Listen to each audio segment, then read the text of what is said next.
আচার্য মশাই গুহবাড়িতে এসে সবাইকে জগৎবম্বপুরে রথযাত্রার জন্য আমন্ত্রণ করে। তখন কর্তা দাদু কর্তাইদা বাড়ির সকলে কথার কথা ভেবে ইমোশনাল হয়ে যায়।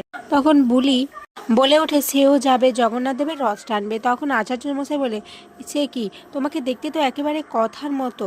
তারপর বুলি নিজের পরিচয় দিয়ে বলে, না না, আমি কথায় নয়, আমি বলি। এরপর আচার্য মশাই বলে, আচ্ছা বেশ ঠিক আছে, তুমি যেও, কিন্তু তুমি রথ টানতে পারবে? তখন বুলি নিজের আসল পরিচয়ে বেরিয়ে চলে আসে আর কথার মতো করে বলে ওঠে, হ্যাঁ কেন পারবো না, আগের বারও তো টেনেছি। এটা শুনে বাড়ির সকলে অবাক হয়ে যায়। তখনই জুনিয়র আক্কি মিলে ব্যাপারটাকে সামলে নেয়। চিত্রা এগুলো দেখে বুলিকে সন্দেহ করতে থাকার ভাবে, এটাই মনে হয় কথা, আমার সন্দেহ ভুল হচ্ছে না। অপরদিকে দেখা যায় বাসু গুরুজি জানাবের সাথে কথা বলছে। এরপর জানাব তাকে একটি ফটো পাঠায়, যেই ফটোটাতে দেখে সে অবাক হয়ে যায়, যেখানে দেখা যাচ্ছে একটা বাচ্চা মেয়ে তার সাথে দাঁড়িয়ে রয়েছে, আর অপরদিকে কথা। ওটা দেখে উনি বুঝতে পেরেছেন যে কথার কেউ নয়, তারই মেয়ে। এদিকে রেচা এসে এই ছবিটা দেখে সেও অবাক হয়ে যায়, সেও বুঝতে পারে না যে কথাই তার স্টেপ সিস্টার। বাসু গুরুজি বলে, তার মানে কথা আমার মেয়ে, অগ্নিব গুহ স্ত্রী, কথা কলি গুহ, আমার নিজের মেয়েই আমার জীবনের সব থেকে বড় শত্রু। অপরদিকে কথা সবার জন্য গরমে আম পোড়ার শরবত তৈরি করে।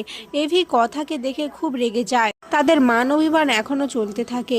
জুনি আক্কি মিলে এভিকে বোঝানোর চেষ্টা করে, কিন্তু এভি বলে, আমার কথা অনেক আগেই মারা গেছে, আর যে এখানে দাঁড়িয়ে আছে সে হচ্ছে এজেন্ট, যে সবার থেকে সবকিছু লুকিয়ে যায়, নিজের পরিচয় লুকিয়ে রাখে।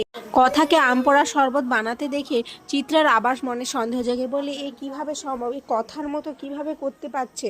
বাড়ির সকলেরই সন্দেহ জাগে মনে। তখন জুনি বলে, না না, আমি ওকে শিখিয়েছি কথার মতো, কথা যেভাবে চা বানাতো, শরবত বানাতো, সেই রকম কিছু ওকে আমি শিখিয়েছি। অঙ্কিত সাইদে বলে, হ্যাঁ হ্যাঁ, ওই শিখিয়েছে, কি ভালো গ্রুম করছে বলো তো। তখনই সমীর গুহ চলে আসে। সমীর গুহ খুবই ব্যস্ত থাকে, তার বারবার ফোন আসতে থাকে।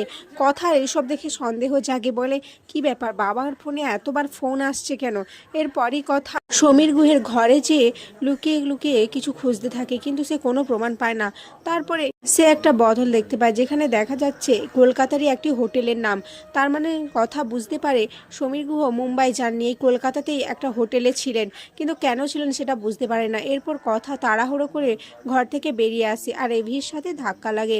এভি কথাকে দেখেই বলে, কি ব্যাপার, তুমি এভাবে চোরের মতো পালাচ্ছ কেন? তার মানে আবার কিছু লুকিয়ে রাখছো, তাই না? লুকোনোটা তোমার স্বভাব হয়ে দাঁড়িয়েছে, তাই তো? বেশ ঠিক আছে, তুমি যখন কিছু বলবে না, আমিও তাহলে তোমাকে জোর করব না। এরপর এভি ওখান থেকে রেগে চলে যায়। কথা ভাবতে থেকে, আমাকে ক্ষমা করবেন পাচক মশাই, আমার যে কিছু করার নেই, সত্যি প্রমাণ না পাওয়া পর্যন্ত আমি যে আপনাকে কিছু বলতে পারবো না। এরপর কথা সেই হোটেলে চলে যায়, সেখানে যে খোঁজ করতে থাকে সমীর গুহর ব্যাপারে কোনো ইনফরমেশন পায় কিনা। আর এখানেই আজকের পর্ব শেষ হয়ে যায়।